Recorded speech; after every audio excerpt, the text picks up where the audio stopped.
जय श्री राम, जय हनुमान। राम लक्ष्मण जानकी, तो जय बोलो हनुमान की। साथियों, हनुमान जयंती के उपलक्ष्य में यानी कि हनुमान जन्मोत्सव पर्व की उपलक्ष्य में कुछ विशेष जानकारी और खास उपाय। चैत्र मास की पूर्णिमा को हनुमान जन्मोत्सव पर्व मनाया जाता है।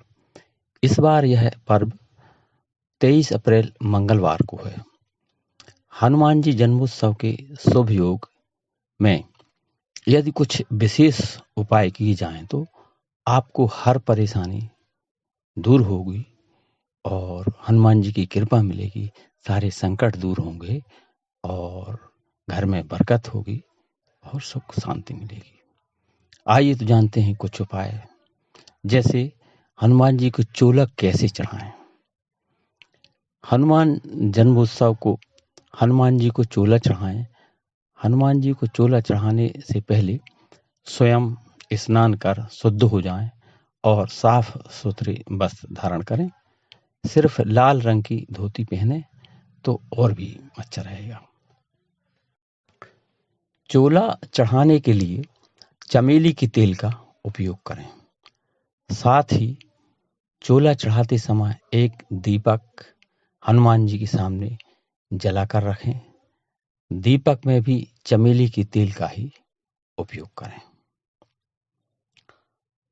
चोला चढ़ाने के बाद हनुमान जी को गुलाब के फूल की माला पहनाएं और केवड़े का इत्र हनुमान जी की मूर्ति के दोनों कंधों पर थोड़ा थोड़ा छिड़क दें।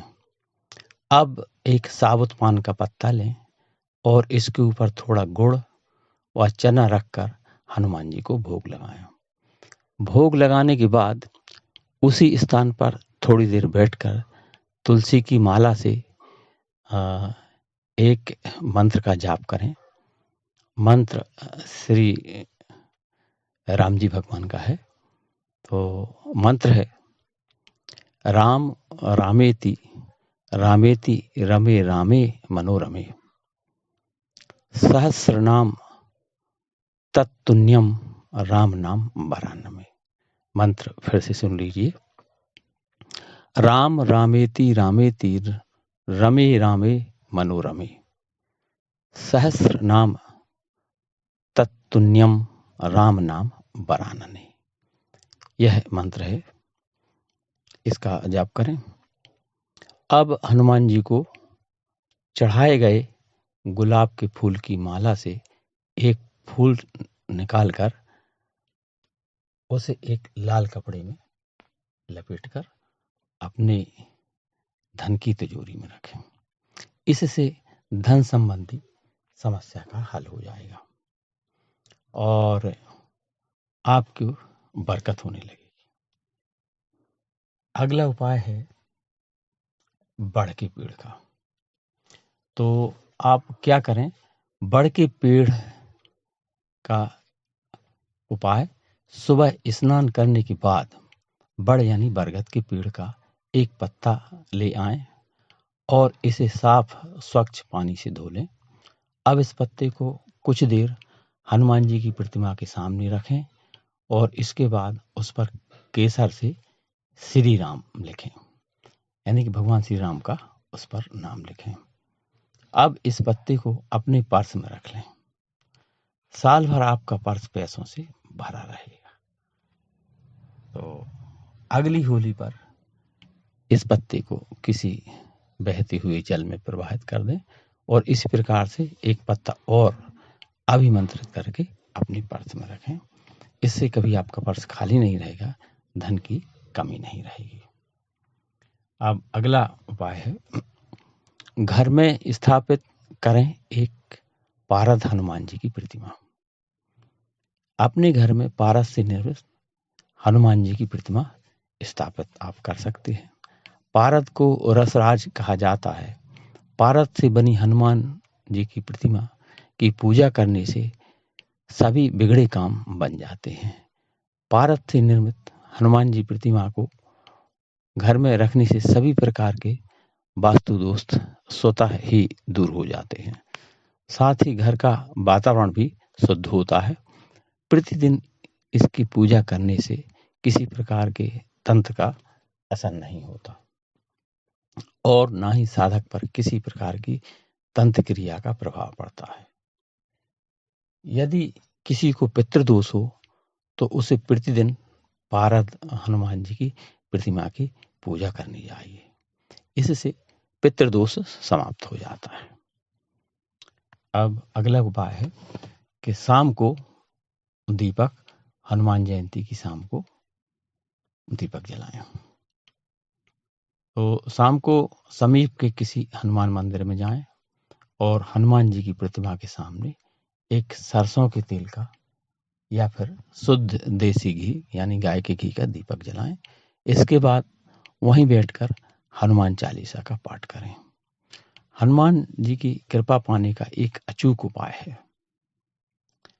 और फिर इसके बाद राम रक्षा स्रोत का पाठ कर सकते हैं। तो इसके लिए सुबह स्नान आदि करने के बाद किसी हनुमान मंदिर में जाएं और राम रक्षा स्रोत का पाठ करें।